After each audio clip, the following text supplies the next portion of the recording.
Hello everyone. In the second .NET Tips and Tricks episode, I hope that you are hearing me well. Let's check on YouTube whether I'm live indeed. It seems I am. So that's good. That's good. And I'm super happy that you are here today. We are covering the .NET memory management topic. This is a webinar like the second episode, like I said, about .NET tips and tricks. And today we will cover choosing the best GC mode for your application. So it seems pretty important topic like last episode. In the previous episode, I covered some pretty low-level tips and tricks, and today we are going into much more practical thing because .NET GC mode is something super high level that you can control and you should be aware of. So I'm super happy that you are all here today.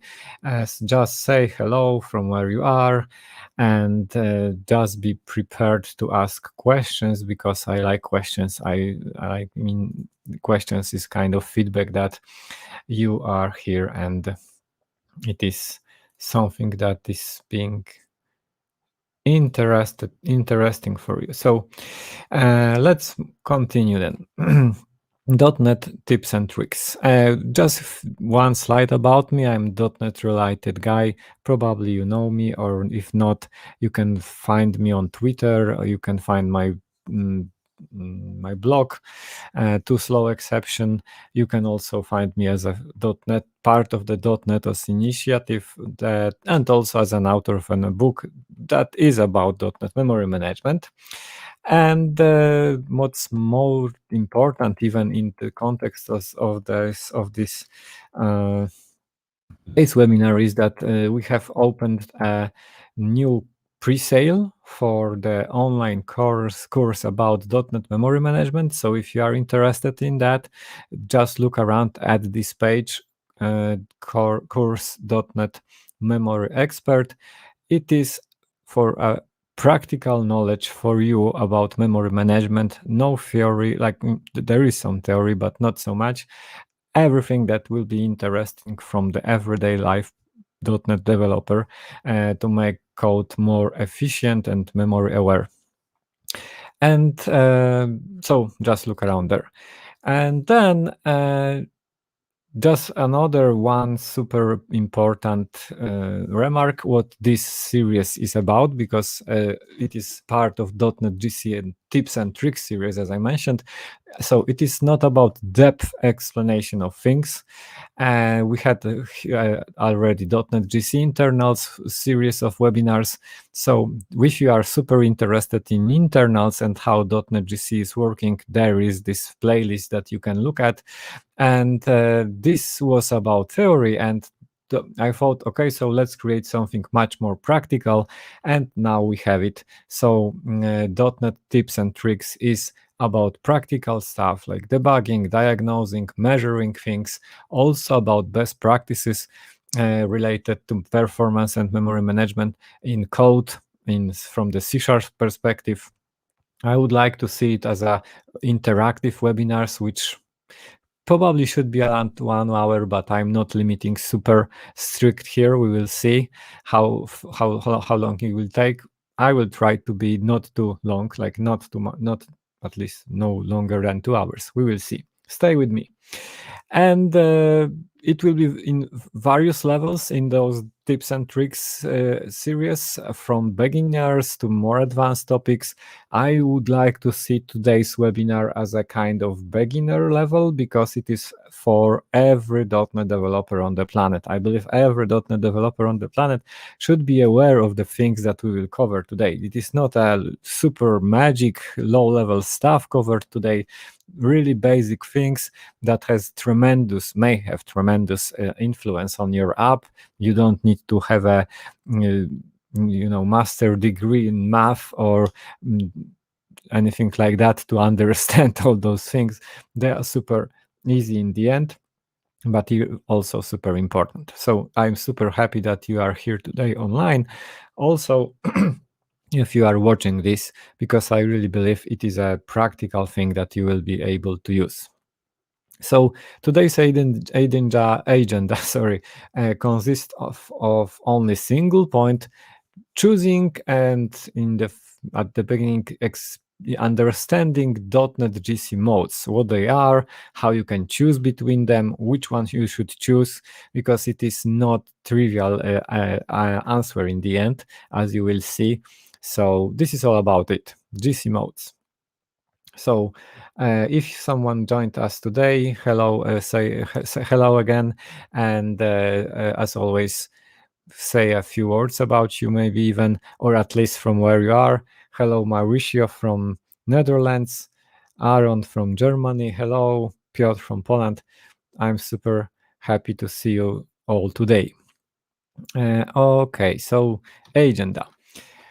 Let's move to the main part. So GC modes. Why we need different GC modes at all? Why we don't have a single GC that is just able to handle everything?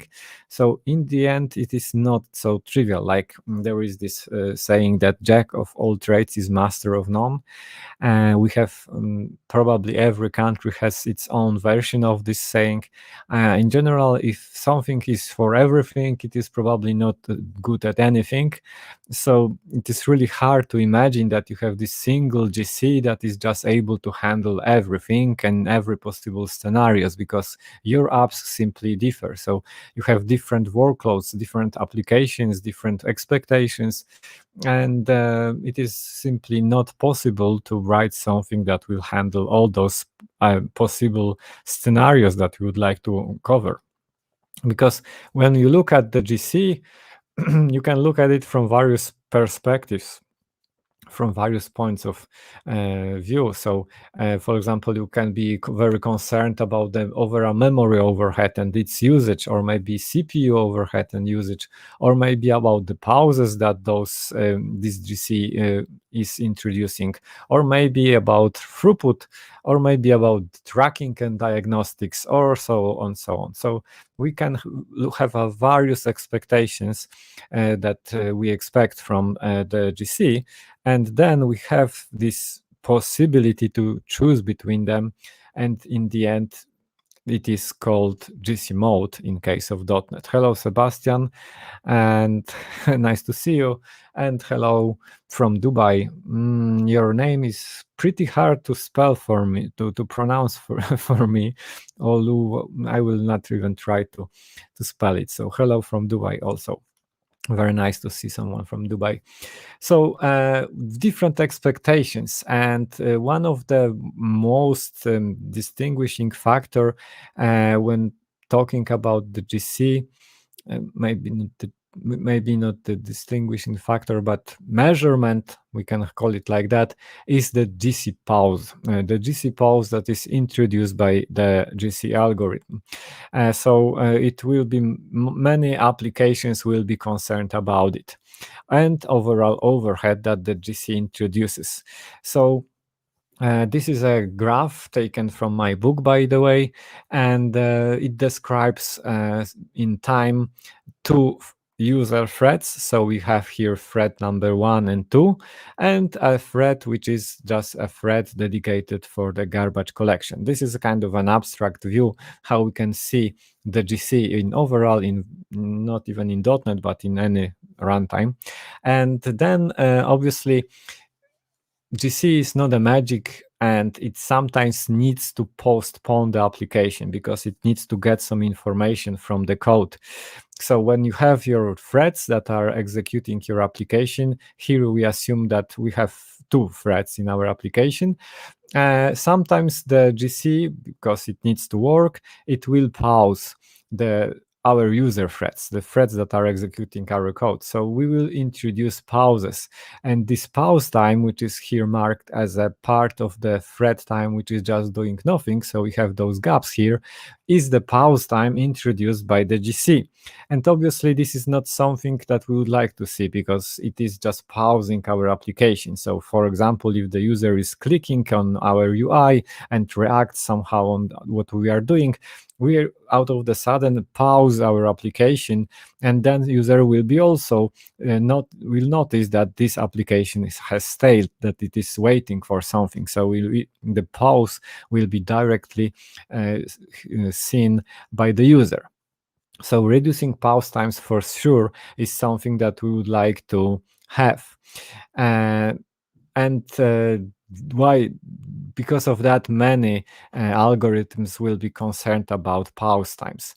On the other hand, not every part, and it depends on the algorithm and implementation, not every part of the GC needs to be working while application is paused. So while we have here an example of the GC that paused all the threads and probably done its work, here we have a separate example that, okay, it paused our threads for some time, but by this arrow I marked here the time of the GC being working, and okay, some part of it was working while the application was stopped, but GC has this nice possibility to work concurrently with the threads also.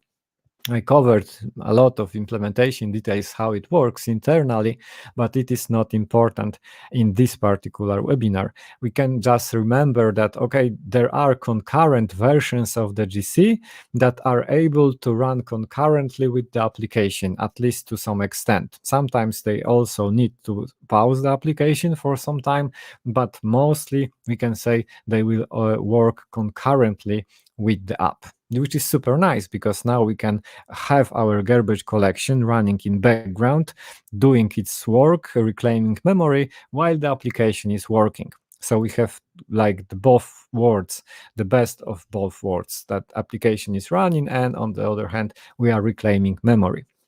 And then those pause times are important. Whether they are concurrent or not, whether the GCs are concurrent or not, will be interesting to us. Also, very often you will see something which is called percent time in GC, which will be measured in various ways. But one of the examples how we can measure it is that it is a ratio between the time of the last GC comparing to the time since the previous GC. So in the end, it will be somehow the ratio of the time while our application is running with the GC. No matter whether it is concurrent GC or not, we will be interested in knowing what is the percentage of our application which is running all together, or in general is running, executing GC. And also it means probably we would like to have slow and not slow, but small number of percent time in GC, because obviously if the GC is working, it consumes CPU, it consumes our processing power. So it would be nice to have small numbers of percent time in GC, which would mean that okay, we are not consuming a lot of CPU for the GC. And those are the pretty important measurements that sometimes we will be interested in looking at. And so this is kind of introduction of two important points of view, how you can measure things related to the GC overhead. But in the end, it all ends within these three super important points, three super important things where we cannot have all of them at the same time. Like we cannot have something which is good, fast, and cheap. Like here, we don't have possibility to have a GC that will be good at all of those three measurements.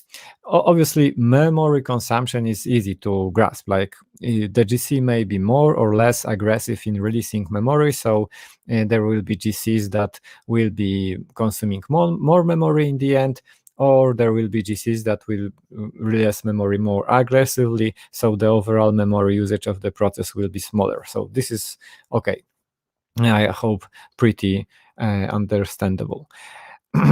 But then we have this throughput and latency, which are pretty important things that probably needs a little bit of more explanation. So throughput, as a super not strict definition, is just a latency or the time of a single operation.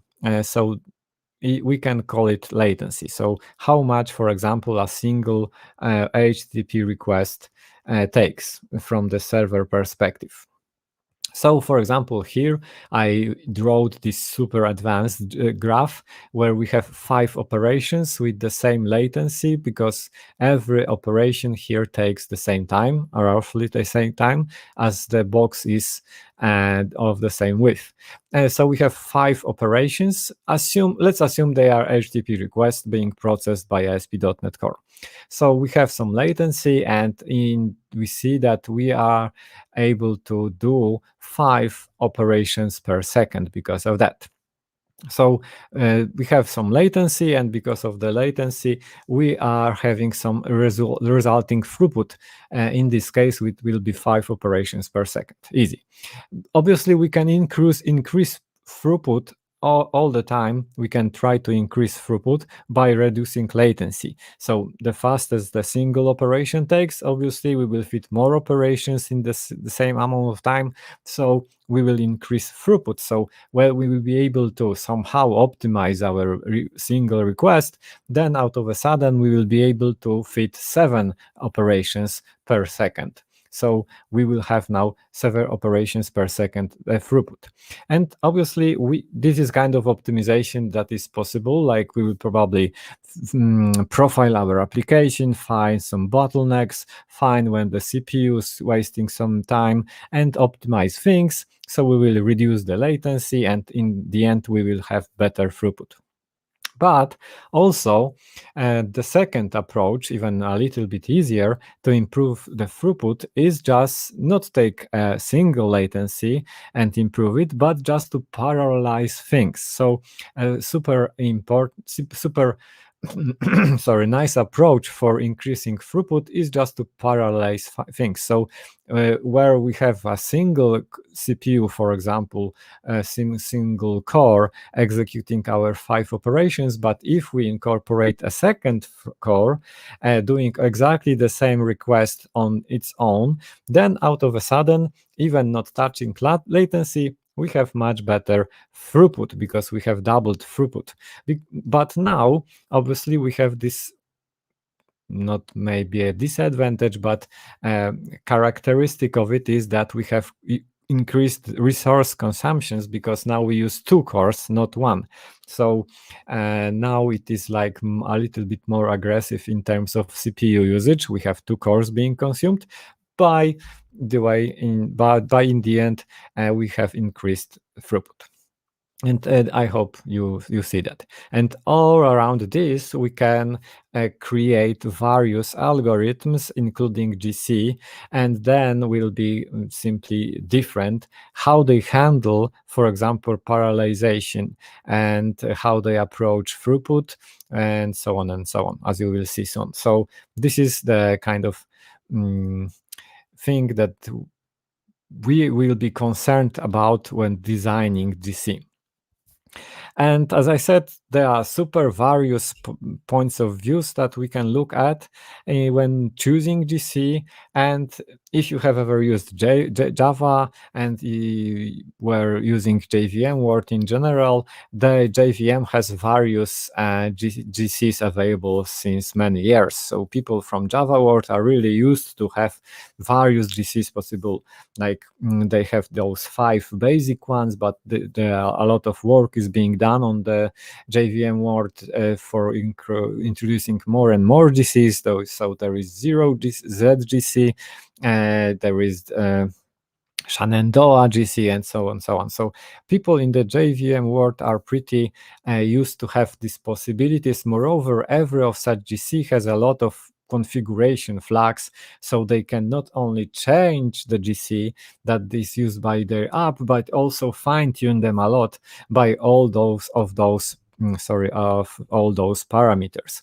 So in the Java world, they are really used to have all those configuration possibilities. And you can look at the Stack Overflow, for example, for blog posts, for questions, answers about configuring GC. And you can copy paste some magic configurations, more or less complex, that they will fine tune the GC for their needs. And this is how I would say this is something normal for folks in JVM world that they have such big control. But when the Microsoft was creating .NET, they decided to take totally different path, not to expose so many possibilities, because in the end, it may be expected that people don't understand a lot of all those magic commands, and they are just blindly copy pasting things, hoping that they will work better. So the .NET approach, which I believe is super nice, is not to expose so many fine-grained details about the GC, but provide only super high-level configuration that people can change. And then this will be kind of advice for the GC how it should behave. And it should be then automatically handled, and it should tune somehow on the basics of those configurations, instead of exposing a lot of such detailed configurations. So instead, and sometimes you can even meet this argument that, oh, you in .NET, so you have so a little control about the GC and in general about the runtime, and to now in JVM we have hundreds of configuration parameters for doing stuff. That's the by default, like that was by design, and it was a well thought decision that .NET team don't want to throw at us so many parameters. So in the end, we have something which is called GC mode, high level thing to control the GC. And it is super nice to have knowledge about it. I mean, every .NET developer should know it, not because you can be asked on during interview. Maybe you can be asked about that, but that's not the goal for why you should understand it. I mean, really, application may change its behavior because you have control over that.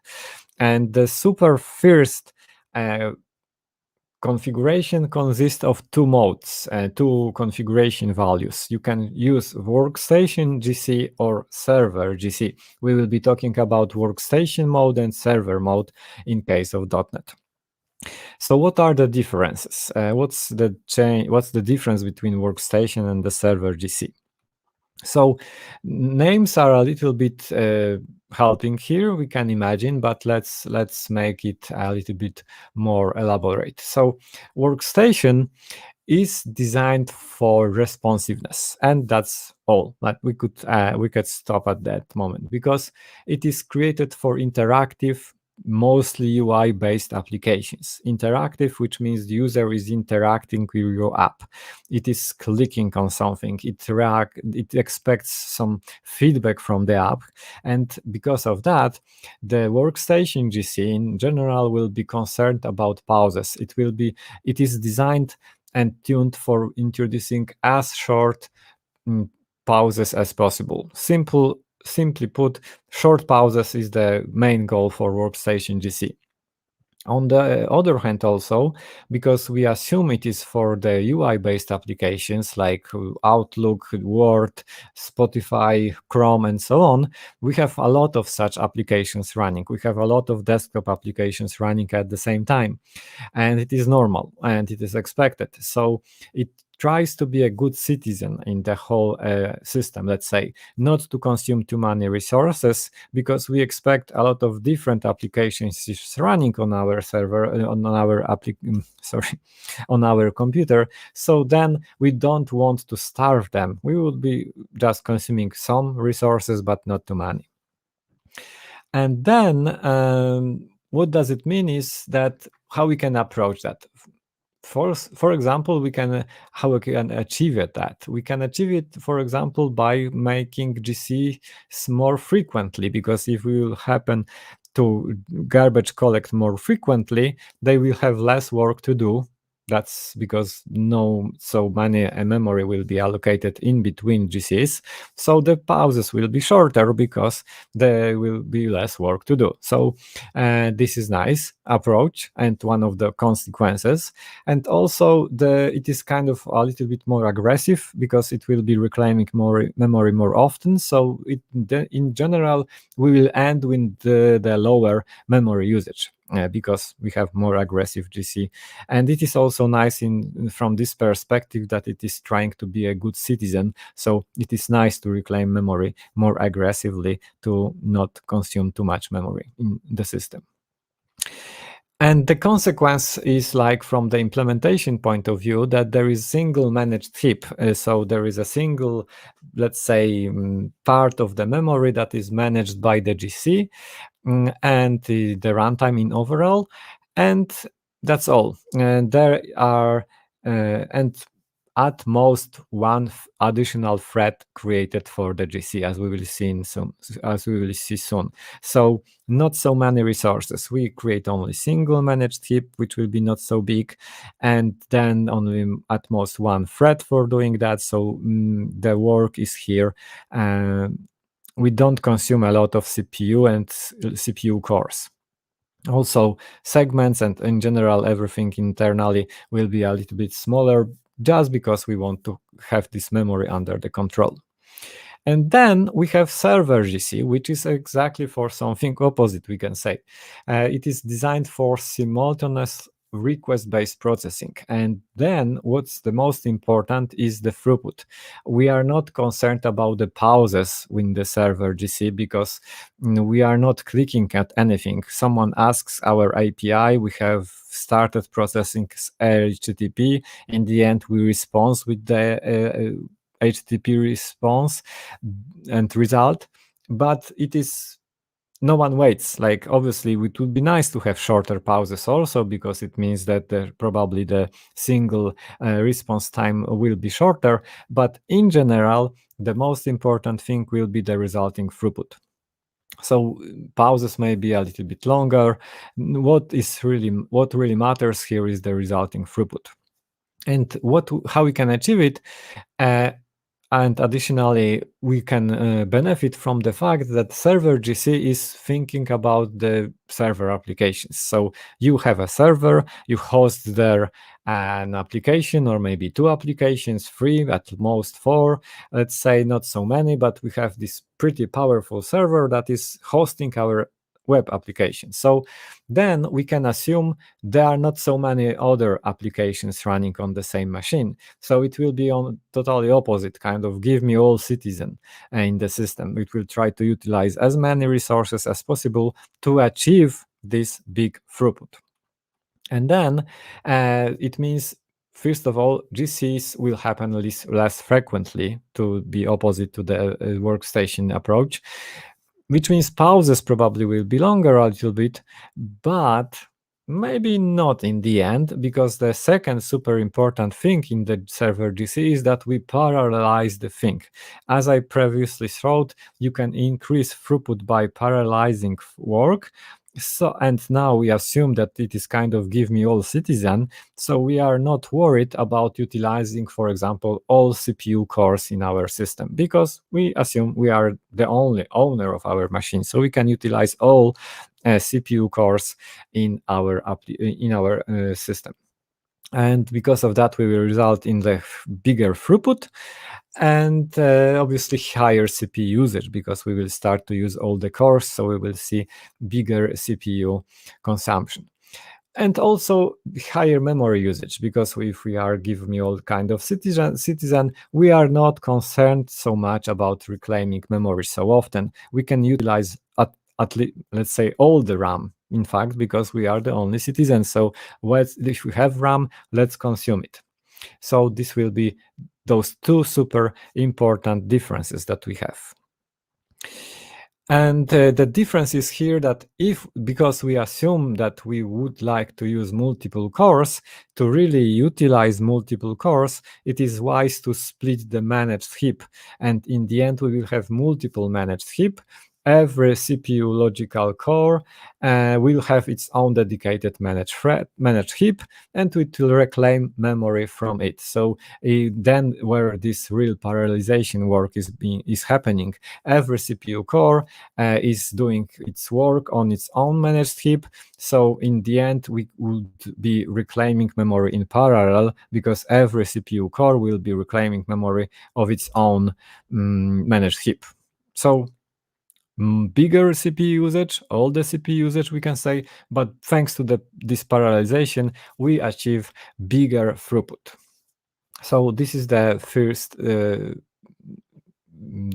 difference between them. A first, let's say, GC mode value that we can choose from workstation and server. If something is not clear, do not hesitate to ask all the time. I will probably answer immediately and not at the end, just to make this a little bit more interactive. Okay, so we have this one, and then, this is super nice. Like, I really believe every .NET developer should understand this difference. As you see, it is not rocket science, so it is really worth to know and remember. Then we have the second possibility to choose between non-concurrent and concurrent mode of the GC. I covered this a little bit, that some parts of the GC may be concurrent, but we may decide to make GC totally non-concurrent by our own decision. So in the end, we have these two modes. Which one is default by which one is default setting? So I have a slide about it. So maybe when I will cover both possibilities, then we will return to this question. Okay, so and then non-concurrent versus concurrent. So this is a little simpler. Like, it is probably easy to think on your own what does those two modes mean. So non-concurrent will be kind of stop the work all the time. So every time the GC needs to do its work, we will stop all the threads. There is no concurrent work. Every time when we do something, we are simply stopping all the threads, doing the GC job, and then resume all the threads, which is pretty simpler to be implemented. So the first versions of .NET have only non-concurrent versions. That's one of the goals. Like, it is easy to write something like that. And there is even an advantage because it is optimal from the memory perspective. Like, if we are stopping all the threads, look around what we can collect and collect it and then resume, we have a full knowledge, the really a consistent view what could be collected, and we just collect it. So everything that could be collected is collected. So kind of advice of kind of advantage of this mode is that it is more aggressive, let's say, optimal. It may reclaim all memory that is possible to be reclaimed. On the other hand, we have concurrent, when only some parts of the GC, as I mentioned, runs pauses, but then some parts, I could even say most parts of the GC runs concurrently with the managed thread, which is much more difficult to implement. So those modes were introduced to .NET a little bit later, but they are available currently. And then it has this obvious advantage that pauses are shortened because most of the work is done concurrently. So that's super nice for especially for interactive applications, because we reduce pauses. It is a little bit less optimal from the memory usage perspective, because you can have this gut feeling that if someone is making some changes and the application is running when we are trying to reclaim memory, there will be some inconsistencies. So there will be not super full picture what really can be collected comparing to what we really collect. So there will be some, let's call it floating garbage that will be collected a little bit later than it could. But this is kind of, let's say, disadvantage, not so big one, but it is. And also one of the things is that it is not trivial to implement compacting concurrent GC, because it is a next level of complexity. Like, we can collect memory when the application is running, okay, but it is much harder to collect memory while the application is running. and at the same time by trying to compact this memory. So by moving objects and trying to reclaim memory of objects while by moving them while the application is using them. So this is like the highest level of complexity in the GC design, and currently there is no GC in .NET which is compacting in a concurrent manner. So every time when you hear about compacting memory, it means it works in non-concurrent mode. We cannot compact memory concurrently in the GC, at least for now, for the times of .NET 5, and also .NET 6 will not have it. There is some ongoing work for that for sure. Maybe .NET 7 will contain kind of prototype that we can opt in. We will see. This is a future that we don't know.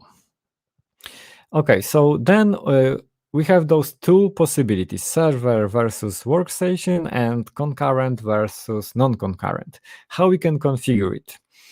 For that, we have configuration files. So if you are using .NET Framework, you have a web config file for web apps or .exe.config file for other apps, and there you have this file in the configuration file is that you can have the runtime part of it, the runtime section, and then you simply set those two flags. So it can be server mode being enabled or not, and concurrent mode being enabled or not. And that's all.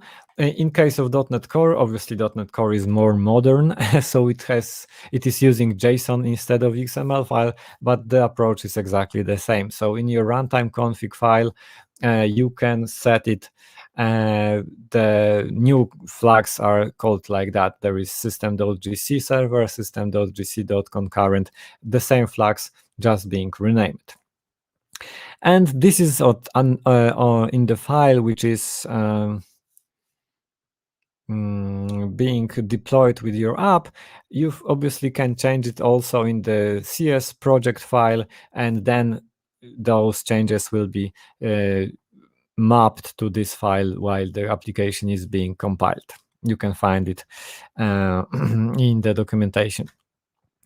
And also in case of .NET Core, there are environment variables. So if you want to control it from not by the file, but from the, for example, settings passed to the Docker container, you can use those environment variables to make those changes. What is important here is that this change is used when the application is starting, and then you cannot change it. So it is like during the initialization of the app when those settings are considered, and then we just cannot change, for example, dynamically between server and the workstation mode. In .NET, in core need be in namespace.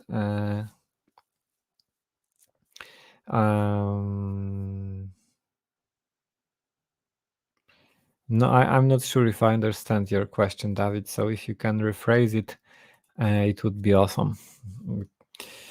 Okay, so in the end we have 4 modes, and let's look a little bit how they in the end are working and what is the result of those 2 flags, which obviously produces 4 possibilities. We can have workstation non-concurrent and concurrent, and server non-concurrent and concurrent.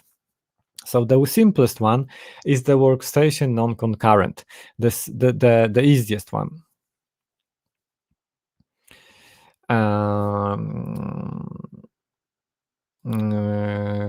How we can set the GC to work in workstation? We cannot. Like, as I said, if your application is running, you cannot change the mode. So because it is pretty big change, so it would require the reinitialization of the whole application. So we cannot change the dynamically between those modes in the runtime. So we have workstation non-concurrent, the simplest one, because it is and it was available from the very beginning, like the very first one GC, and we can still use it if we set obviously works server to false and concurrent to false. Then we will land with using this one, and everything here is non-concurrent. So no matter which generation you collect, it always stops the threads. And that's all. There is no additional thread for it.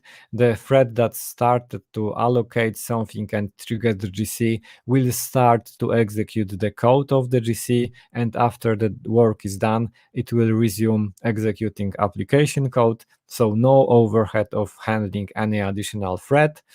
And obviously pauses being introduced all the time. We need to do something. Mauricio, do I remember seeing work from you for zero GC in .NET? Do you think this will happen officially? My work on the zero GC is already working. Probably it should be updated to the .NET because it was for .NET 2.1. I'm not sure if it will be working in the .NET 5, for example. It was working, if you could call it like that. So there is this zero GC that you can change and use instead of all the things that I'm describing today. And unfortunately, that's all, because I was working also on some real-world GC, but I was hit by the limitations of the API for the custom GC, so the work has been postponed a little bit. For now, I'm not developing it, but I'm constantly remembering that I would like to return to it, and we will see. I'm not sure how it will end. Okay, so Workstation Non-Concurrent, when we should use it? We can think about using it never, because it is so simple that it maybe doesn't bring any benefits. Like, we could think about it, but even Microsoft in their own documentations is saying that, okay, but the simplicity here is this advantage. Like, you are not consuming a lot of resources. You are not creating additional threads. It is a workstation GC, so there is only a single heap. So in the end, it is pretty aggressive GC with not big overhead of the resource consumption. So if you are, for example, you are hosting your apps in a way that you have a lot of small applications on the same machine, so let's call it highly saturated environment, a lot of applications that are hosted on the same server, for example, then you can consider switching to it, because now they will nicely cooperate. Assuming they are pretty small applications, every of it will be pretty aggressive in memory reclamation. So in the end, they can nicely cooperate with each other and fit into your own machine. So especially for Dockerized applications that probably are small, you can think to turn this mode and look how your app behaves, just because it will be a little bit more aggressive and less resource hungry, let's say. And so that's one of the scenarios that when you can consider using it. Then that was workstation non-concurrent, so both flags set to false. Sebastian is asking something, so it is pretty scary, but let's see how the threads are suspended during the GC. They wait on some synchronization event. Yes, so in the end, I have, Sebastian, and I'm seeing you haven't watched my .NET GC internals episode about, it was the last episode when I was describing thread suspension. In general, .NET GC is using the operating system API for suspending threads. There is an API for that, that you can suspend any thread, and it is using it, and it would be enough. It is enough theoretically just to use this API, but unfortunately, as they state in the documentation, it was having some bugs, and the state of the thread that was suspended with the help of this API was not always correctly saved. So what they are doing in the end, they are using this API to suspend the thread and then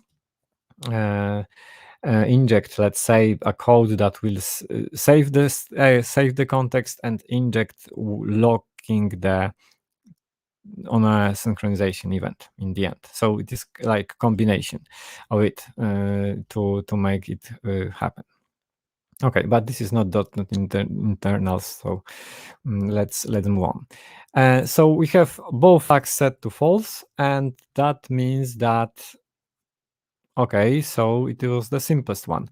When we are setting concurrent to true but workstation but server to false, we land in the background workstation, and it is the name, current name of the GCs in .NET. If they are concurrent, the flag is called concurrent, but in the end the mode is called background, which may be sometimes a little bit misleading.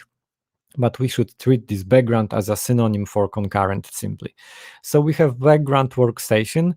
Where is the difference is that these pauses are much smaller because most of the work is done separately in the background thread. We have a dedicated single thread for the background GC, and when the GC wants to do its job, it will do it in the background GC with some shorter pauses introduced in the meantime. But shorter pauses, a little bigger utilization because we have additional thread, but that's not maybe super worrying.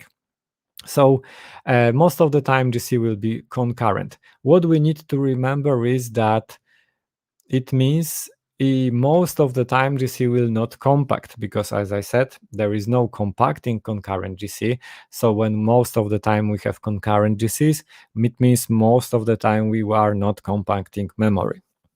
It means we can have bigger fragmentation, a little bit bigger because we don't compact, so they may be fragmentation being introduced. And in this mode, then background workstation GC has this possibility to introduce full GC that will be blocking pretty rarely. So if, for example, it will see that, okay, but my resulting fragmentation is so problematic that I really need to stop everything, compact, and resume. It has this possibility. But most of the time, it will simply be working concurrently.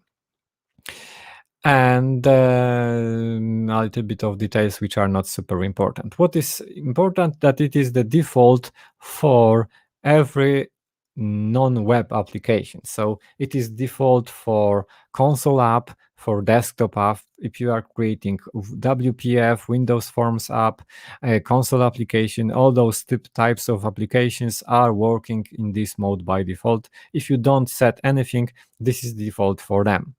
Moreover, it is also a default for the Windows service. So if you have ever created Windows service and didn't set it in any way, this is the mode in which your Windows service is working, which may be problematic, unfortunately, because Windows services are typically just kind of servers. They process. Hello, Łukasz, nice to see you. So they are working like servers. They are processing messages from queues, or even they are hosting HTTP server and simply processing some kind of requests.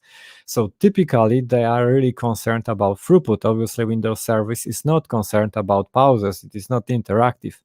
But this unfortunate decision makes them using background workstation by default. And I saw at least 3 customers that they had problems with their Windows services being slow, and the simplest and really working change was to change it simply to server GC, and they just get a new life and started to work really efficiently. So Windows services, be aware of this limitation. And that's one of the findings that you can have. Do you know how GC works when using real-time platforms, operating systems? Unfortunately, I'm not so much into real-time platforms and operating systems, so I don't know those ones. I know there are GCs that are pauseless, and in general this is for sure how it is working also in this context. Even I don't know, I can almost certainly assume that they work the same. They are GCs that are pauseless, which is a little bit misleading name. They are GCs that give you some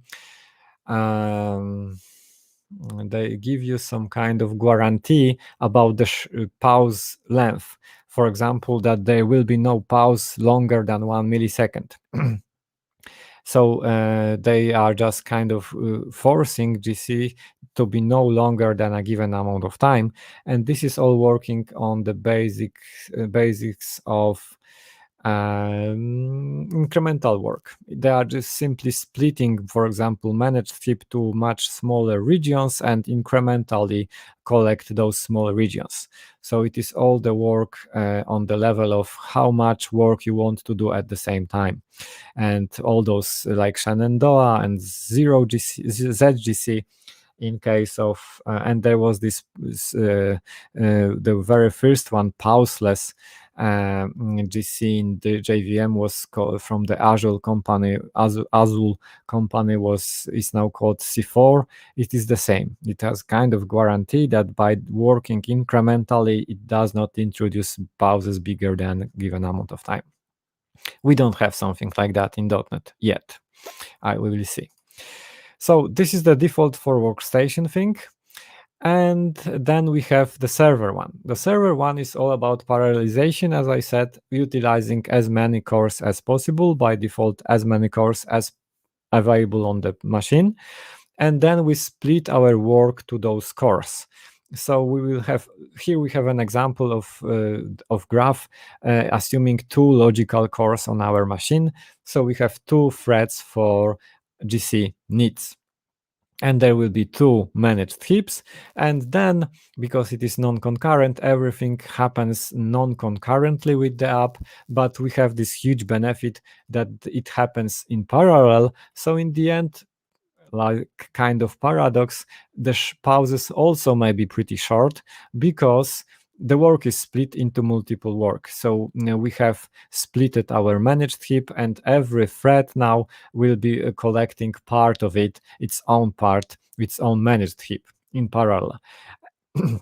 Non-concurrently, obviously. So here we have a little bigger memory usage, a little bigger CPU usage, and in the end we consume all the CPU for the GC need, because if we have 8 cores, it is wise to use all of them to make as efficient parallel work as possible. So this is it was default for pretty long of time.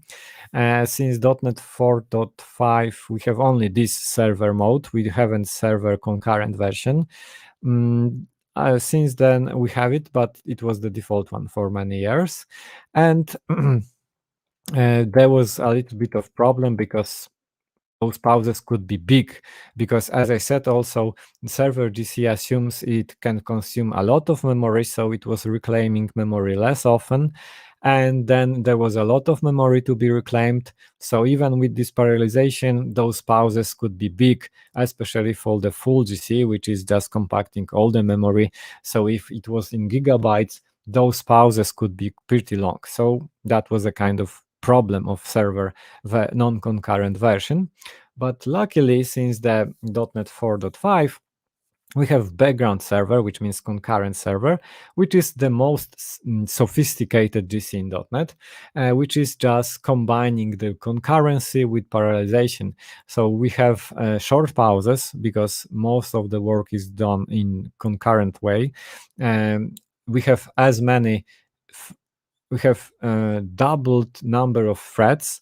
So we have, assuming we have, for example, 2 logical cores, it will create 4 threads for the GC purposes, 2 for the background GCs, and 2 for foreground GCs, which may happen also. It is kind of implementation detail, but in the end, we need twice as many threads as logical cores. Which is pretty nice because now we have short pauses. We are doing our work in parallel, so it is probably the best choice from the perspective of throughput. It was less aggressive in reclaiming memory, but also pauses are not introduced. So big pauses are not introduced because of this concurrent way of working. But also always remember about this fragmentation. So these concurrent GCs GCs while are not stopping our app, they introduce some fragmentation, which should be kept in mind. So this is the default GC for most apps in web context. So whether you create ASP.NET, ASP.NET Core app, it's all by default background server, the mode that I'm presenting now.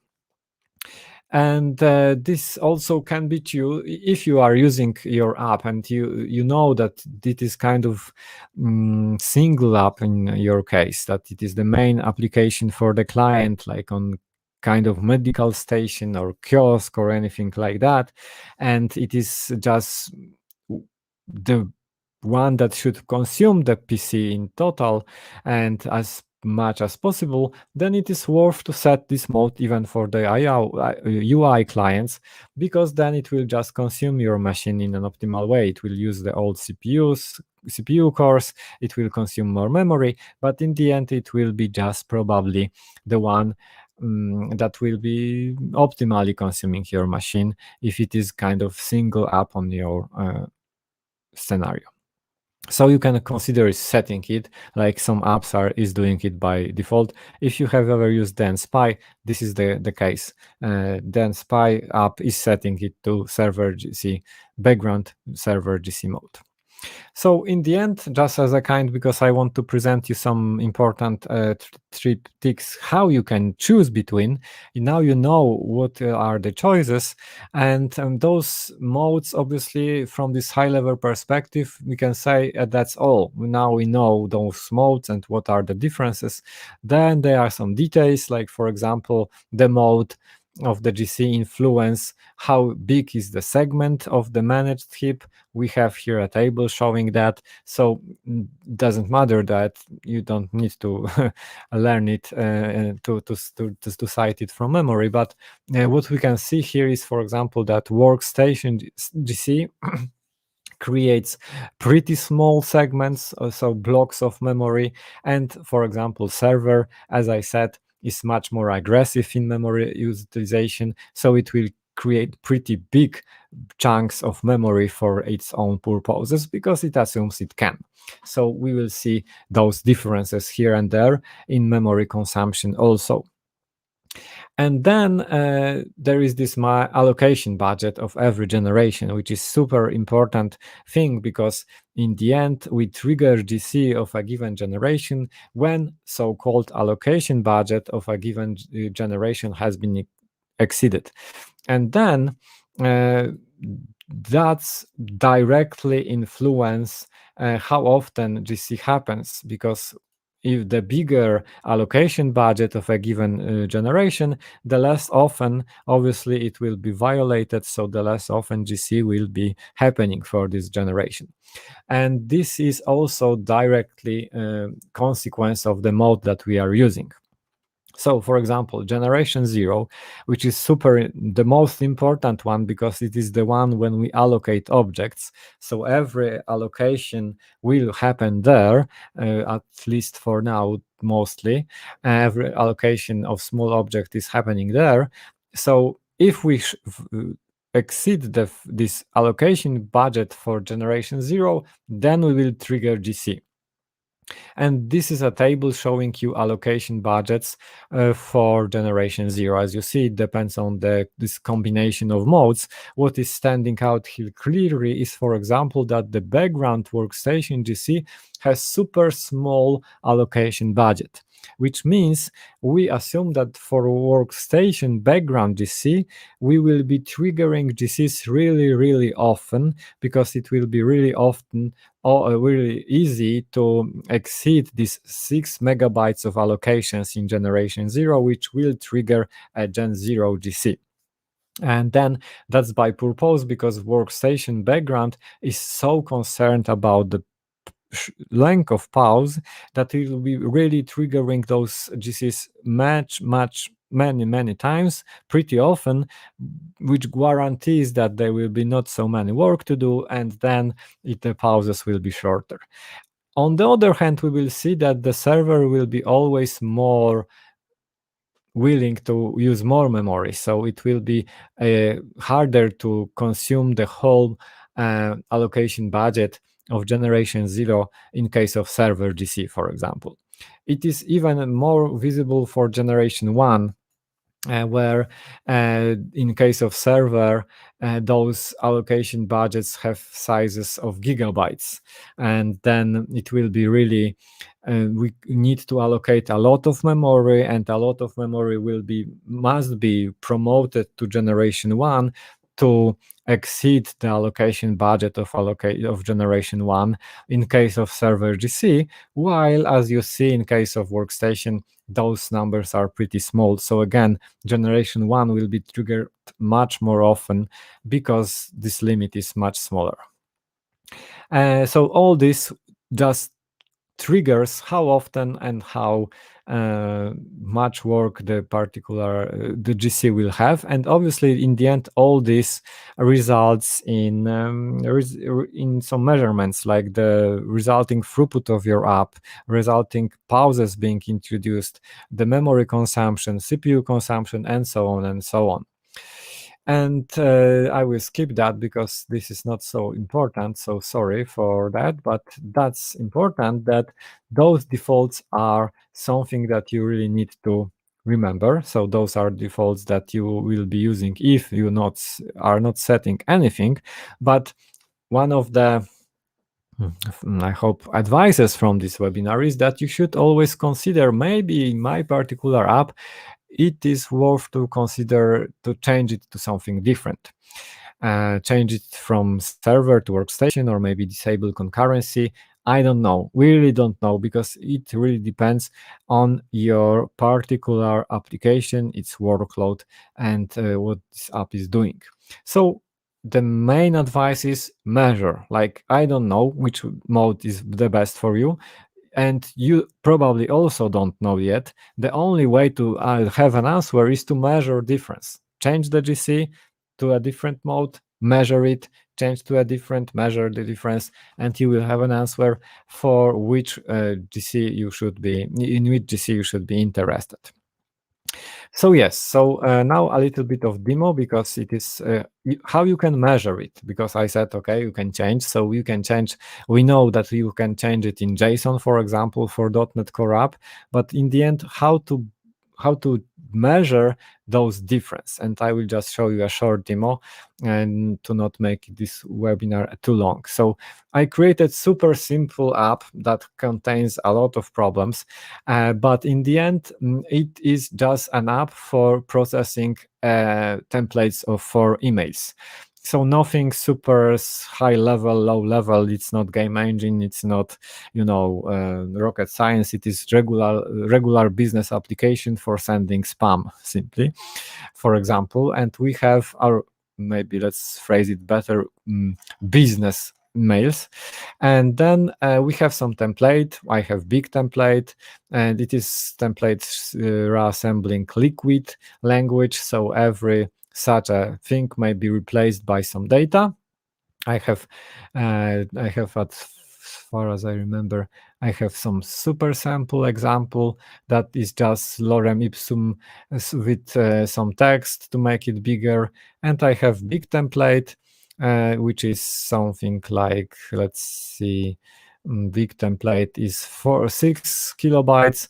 And I also create huge template, which is just much bigger. It really doesn't matter what we have here. Obviously, it is just for measurements. Assume you have here real world emails, template emails that you would like to use. And then it is pretty big, because it is over 100 kilobytes of text to have this template. So we will be processing those templates. And we have here a simple controller that is using regex for doing that, or Scriban, which is super nice templating library created by Alexander Mutel, which is fast. Like, it is really nicely written for processing text templates written in liquid template language, which is also here covered. So we have this template that will be processing it, and it will return mail based on this template with some additional data that comes and that will replace those arguments. So in the end, we have this app. I will start it just to show you how it is working. And by the way, in this folder, when this application is compiled, I have this runtime config JSON file, so I can change my settings. And let's say I'm interested in the defaults. So because I will be hosting it as a ASP.NET Core app, but if I will omit it, just simply it will be the same as here. So the background, which means the concurrent server mode, will be working. When I will start this up, I will run it simply in the release mode, obviously, because it is always, I mean, measuring in anything in debug doesn't make sense. So I'm starting this up building, which takes some time. Okay, it started. It is available on localhost 5000, and then I can use some simple API. I have a controller also action that is responding me with the configuration, just to make sure that I'm testing proper app. So I have here the controller that is returning super two properties. There is GC settings is server GC and GC settings latency mode.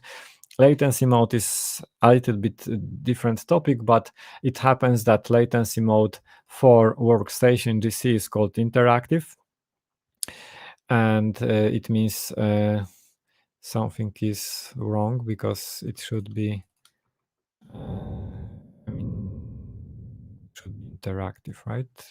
Yes, it is something like it is interactive. Okay, so we have it, and now I have this sample API that I can use. I'm using huge template as an argument, and I provide as a template, and also I'm providing those arguments that should be used to replace data from template, and it answers. I hope it will answer. Yeah, it answers with this pretty huge response, the resulting email with all the arguments being replaced with the data that come from the request. So that's nice. We have this response, so it is working.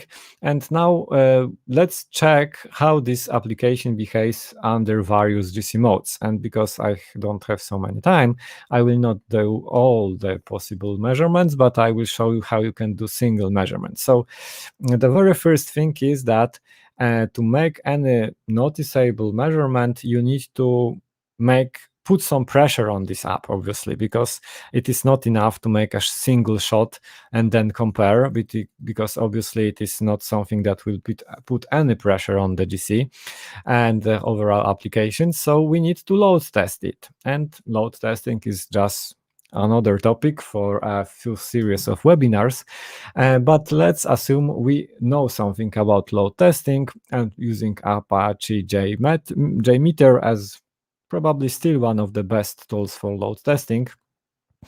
And here I have server.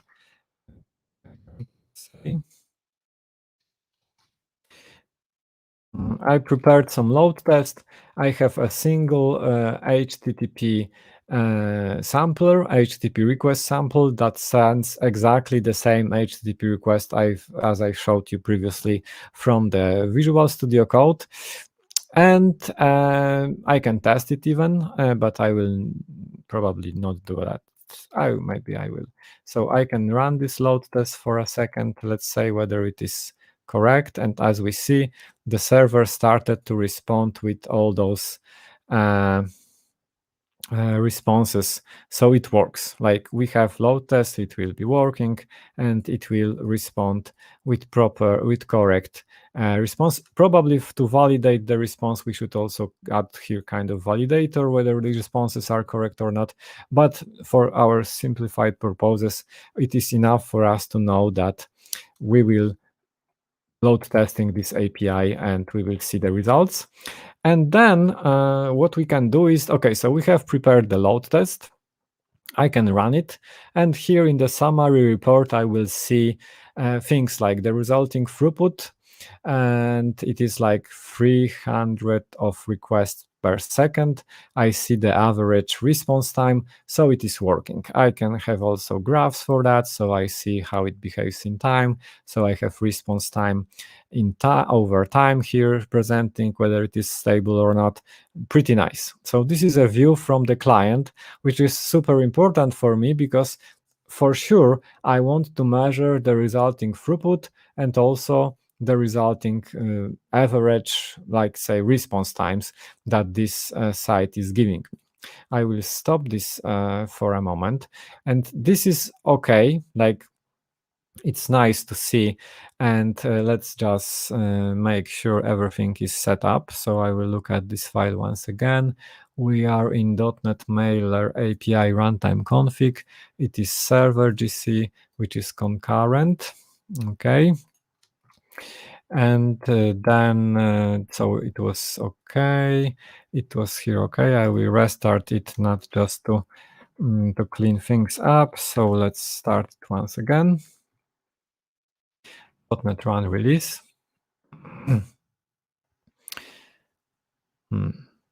And obviously, unfortunately, measuring things like that is not trivial now, because we need to look at this test from really various perspectives. So looking from the client perspective is not the only one that we should be interested in.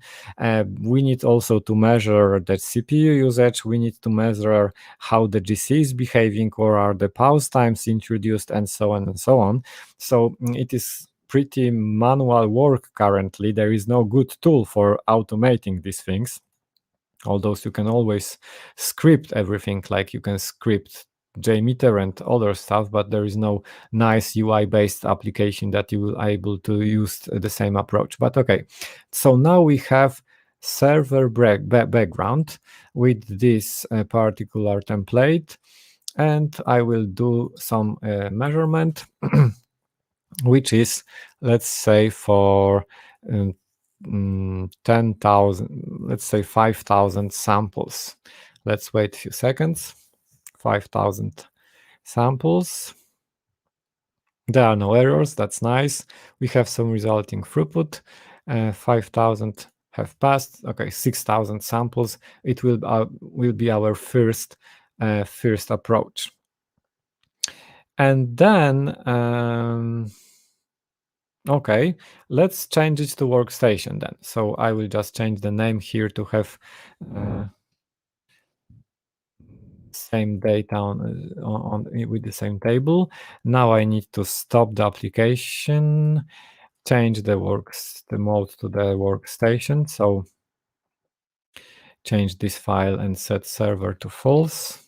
So we have now, have concurrent workstation mode. We can start it again.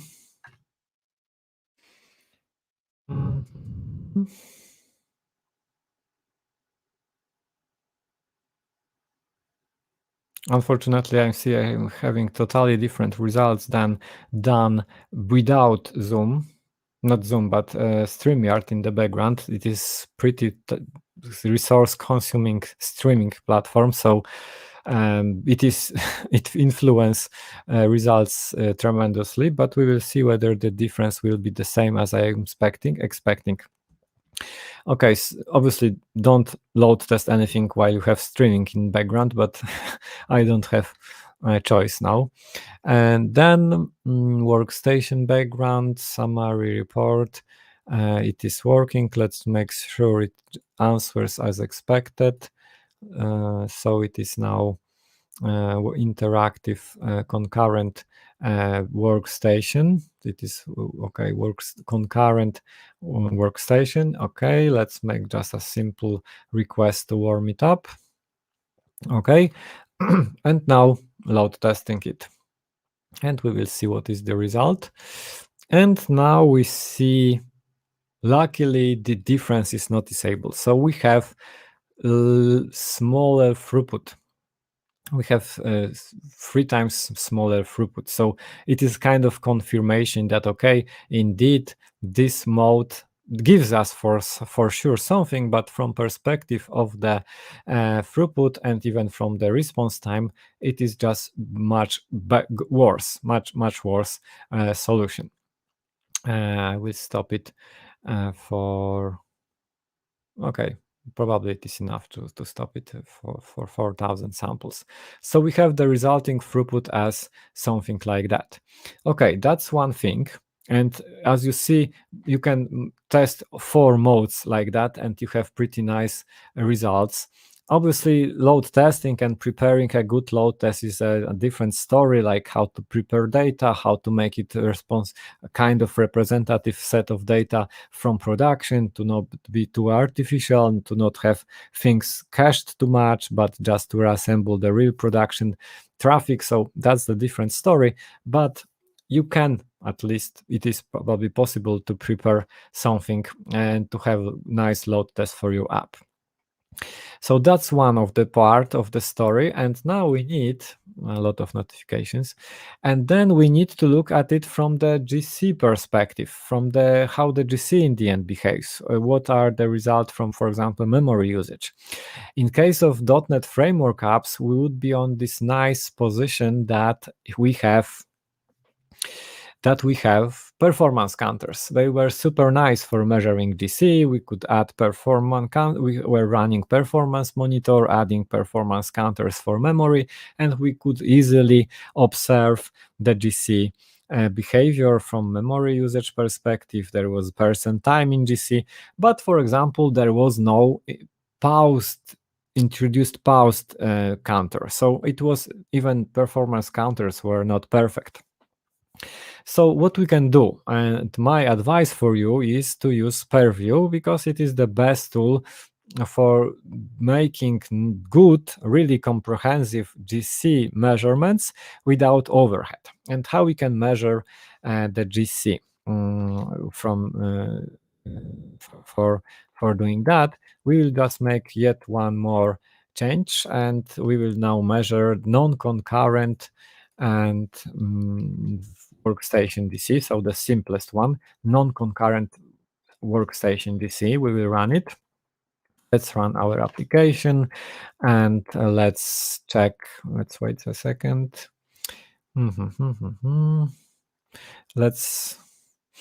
Yes, this is unfortunately my backup laptop, which is, as you see, not tremendously fast. Okay, let's make a sample request. It's okay, not non-server and non-concurrent, which is in the latency mode nomenclature called batch, and then a sample request to warm it up. Okay. And now we will make a load test. So I will call it workstation non-concurrent. But also we will measure it with the help of Purview. And by the way, we don't use Purview for that, but we have .NET Trace tool. .NET Trace tool is a new set of command line tools for measuring .NET apps, .NET Core applications, and .NET Trace is able to collect traces for is able to collect traces for .NET Core applications. So for example, we can ask .NET Trace, I will just make it a little bit bigger, and there is option list profiles. And by the way, maybe you know this tool, maybe not. For sure it is worth knowing, because we will work with it more and more, I expect. So .NET Trace list profiles list us the out-of-the-box profiles that you can use for profiling your app. And there is this GC collect mode, which is super nice, because it is for tracking GC collections only. So very low overhead, which will observe GCs in your app, and that's all. You will not get a lot of data from it, only those related to the GC itself. So we can safely safely collect it. And then we need to also print applications that we are able to trace with the help of PS command. And as we see, we have 2 of them, but our mailer API has this PID. So we will use collect command for starting such collection. And then we need, there is also a help, so we can always refer to help, how can it be configured. So we will set PID of this particular process that we will observe. Then we will set the profile for the GC collect. And also I will name this file, let's say test net trace, because I would not like not to overwrite anything if I have there. So I will collect trace, which will be only for the GC statistics from this particular process, and save it to this file, which is, by the way, not this, but okay. So starting to do that, and I missed something. So yeah.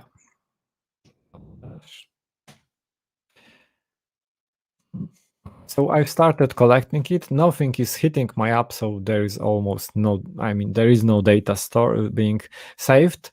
Let's make it like that. And then I will start my load test, and we will see that we gathered the data. So let's start the load test, Workstation Non-Concurrent, okay.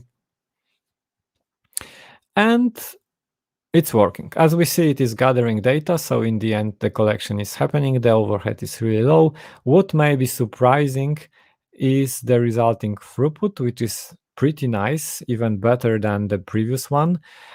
So that's interesting for sure, and we will refer to that in a moment.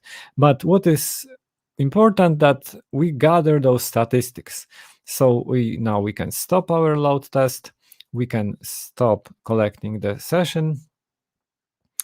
It will dump all the data, and then we will have our file there. So there will be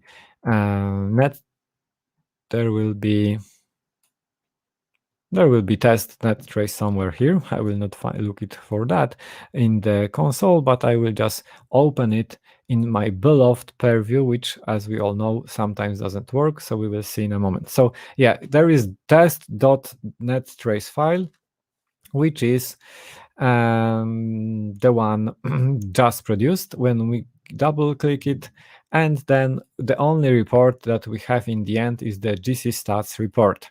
And when we double click it, we will see information about the GC. And this is the most comprehensive information that you can get about the GC with the tool. There is no other tool which will provide you so many interesting data. The first and the most important one is this one. So then statistics of all the GCs that happened. That we see that during our session, that was like, I don't know, 10 seconds, 15 maybe. It was, unfortunately, there is no session time.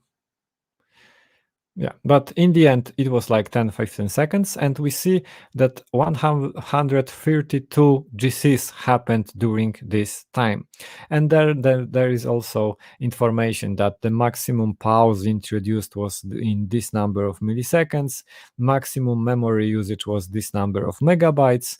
And the mean pause introduced was with this value, and so on and so on. Then total time of pauses introduced also is measured. And then if you are not interested in overall statistic, it is also splitted for every generation. So we see how many Gen 0s happened, how many Gen 1 GCs happened, and how many full GCs happened, which is called Gen 2 GC is called also full GC. So we had 18 Gen 0 GCs and, for example, 32 full GCs. And we have those statistics. And now we can analyze, we can compare that, okay, our mode was producing this particular throughput, and in the end, the mean pause was like that, and the max memory usage was like that. And from that, we will have pretty nice summary how the GC mode influenced our application from the perspective of the memory usage and from the client perspective.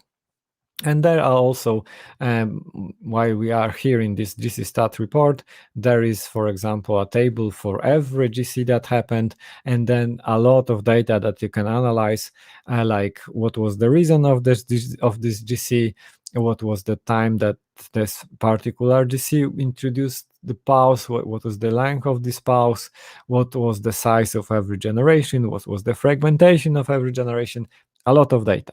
We will not look at it here. In my course and workshops and book, this report is one of the most important ones because it allows you to analyze in depth really what is happening.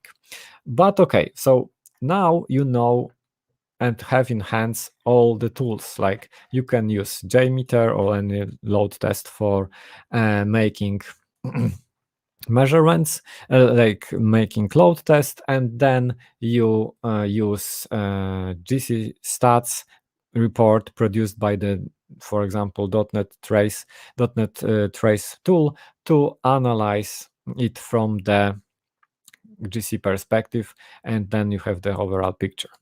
And not to waste your time, obviously, because you now know a little bit more how to measure it, and I really invite you to experiment with that. You have Purview, you have .NET Trace tool, you have JMeter, and you can play with things simply by changing the GC mode and observing the results. Sometimes not every application behaves in a like not for every application the default may be the best selection. True. So when I was doing these measurements, not with streaming in the background, which tremendously influenced the results, we have something like that. I've made the same application was tested for the server concurrent one, which is the default one when we host ASP.NET Core app. So without any changes, this will be the mode in which we work. The throughput was like over 500 requests per second, with the average response time like that. And with almost 700 megabytes being used. There were some GCs, as we see, there were like 100 and maybe almost 200 GCs happened during this session that was able to process them, this load test. Mean pauses introduced were like that, and the total pause introduced was like that. And those are the defaults. In the end, we don't know whether those numbers are good or not if we don't compare it with different settings. So then you can change it, as I did before previously, to the workstation concurrent mode, which is called background workstation. And we will see that probably the results should be aligned with the thing that we expect. So, for example, the throughput has decreased significantly because, as we know, the server is for throughput. It parallelized the work, so the workstation, which is using only single thread, will have throughput reduced. And the average response time also was increased because of this smaller resource consumption. But on the other hand, we have tremendously reduced memory usage because, as I said, it is just much more aggressive in reducing memory. And it will be triggering, as we see GCs tremendously more often. Like here we have 100 of GCs or so. Here we have thousands of GCs being triggered within the same time period, more or less. And now we had, for example, over almost 2000 Gen 0 GCs being triggered because Workstation Concurrent, because of this really small allocation budget for Gen 0, will trigger GCs much more often. So we have some decision now. For example, if you are really worried about memory usage, Workstation GC may be your choice because you have reduced it almost 3 times, maybe 2.5. And maybe you are not so concerned about throughput. You just want to make your GC more aggressive and consuming less memory.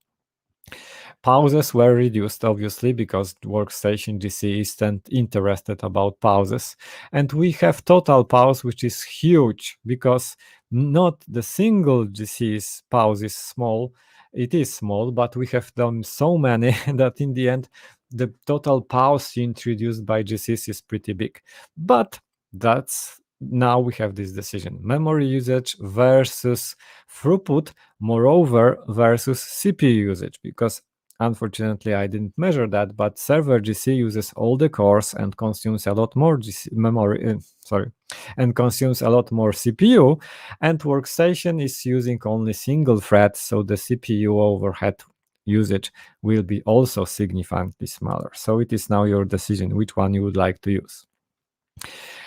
If going even further, and this may be a little bit surprising, Workstation Non-Concurrent seems to be a nice spot here between throughput and memory usage.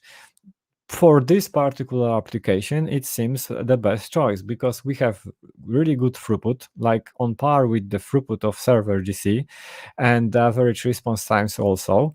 The memory usage is something in the middle, so it is like nice compromise that we have almost everything in the middle, and now we need to choose. Maybe the simplest one will be the best one. So pauses are somehow bigger, obviously the longest one, because everything happens non-concurrently. The number of GCs is something in the middle, so they are much more often than in the server one, but not so often like in the concurrent one. One of the reasons is this Gen 0 budget being much bigger. And so it is surprisingly, out of the sudden, the simplest GC seems to be the best choice for our app. And it really will depend on your app. I will not be able to say what will be the best. Here, for example, one of the characteristics of this app and this particular workload is that I'm creating these huge templates. Most of them operate on large data. Most of them are allocated in large object heap. Not only the templates are big, but also serializing the result, which is a huge JSON, also operates on buffers which are living in large object heap. So in the end, it turns out that for such kind of application that operates on a lot of big data living in large object heap, such a simple GC may be a good choice. This is for this app. If you have an app which is operating mostly on small object heap, probably it will be not the same case. Just you need to measure to know.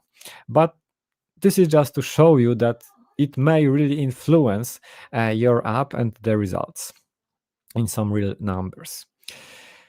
Okay, and that's all. Like, I presented you everything that I wanted to present, and now it's nice time for questions. I will just drink a little. And let's see whether we have any questions on chat. So, Jose, in which mode we can use compact ones mode? Yes, so in every one mode, as far as I remember, every mode allows you to force compacting large object heap. It will be simply the flag that will make the next full GC, non-concurrent full GC, able to compact large object heap. So typically we set this flag and we force non-concurrent full GC to make use of this flag.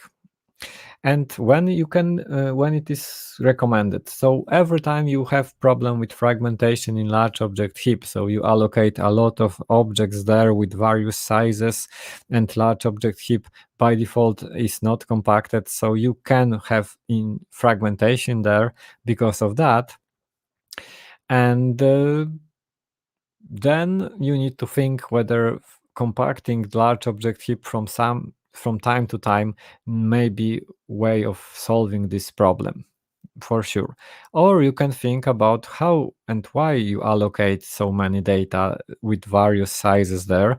Maybe you can introduce, and one of the common ways of solving this problem is to reuse objects, like have pool of arrays, pool of byte arrays, pool of anything that you use there, and reuse them instead of allocating them their more data again and again and again. So every time, the large object heap compaction mode was solely for this purpose of problem with fragmentation in large object heap.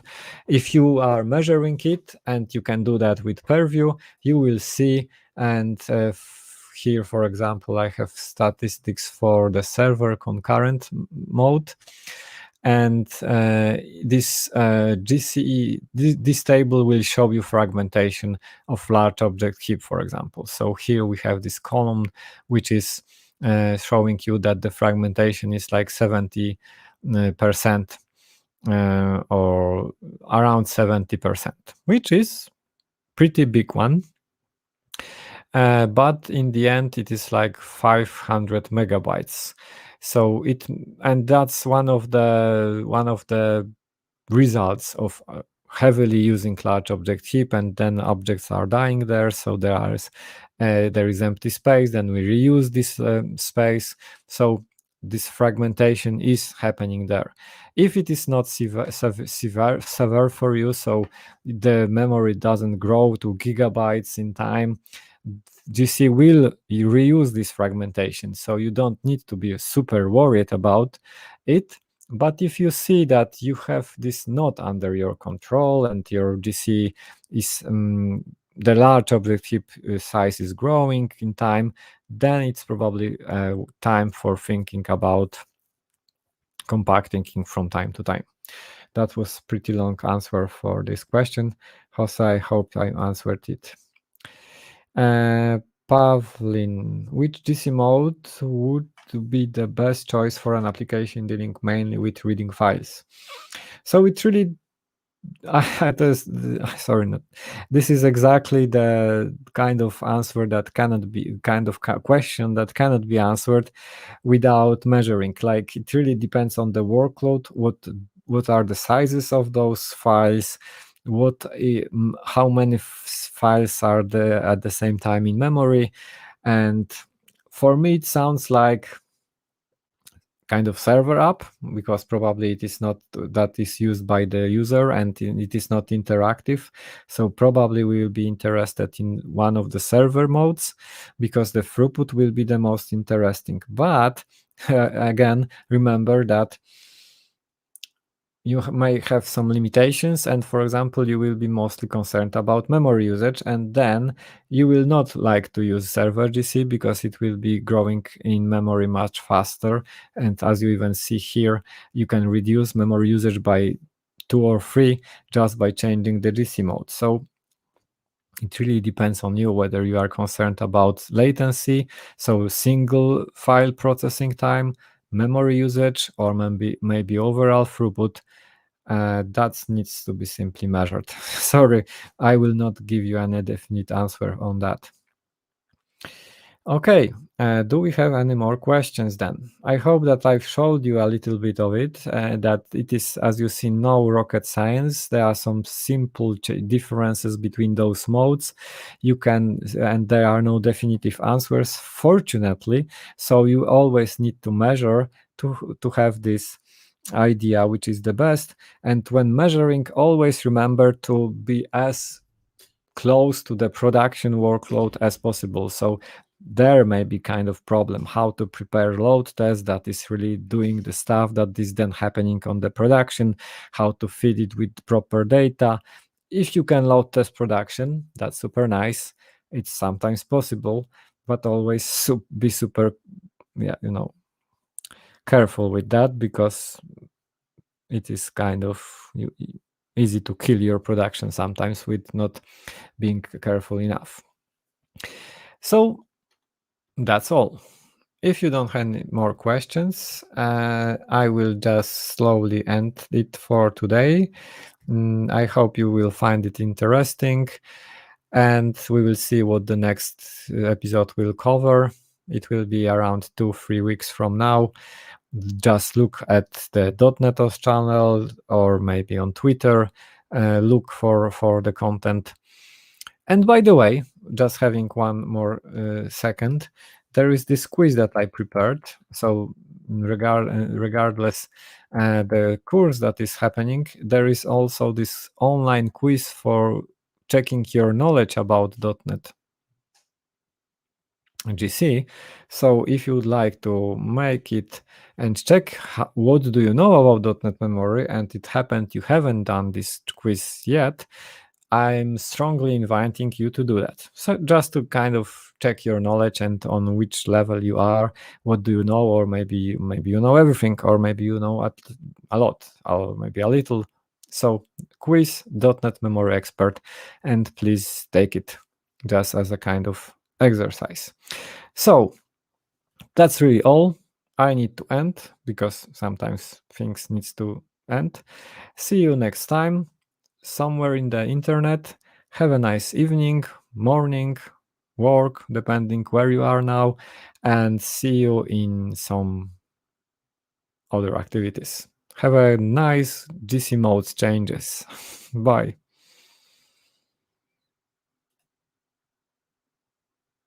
And broadcast.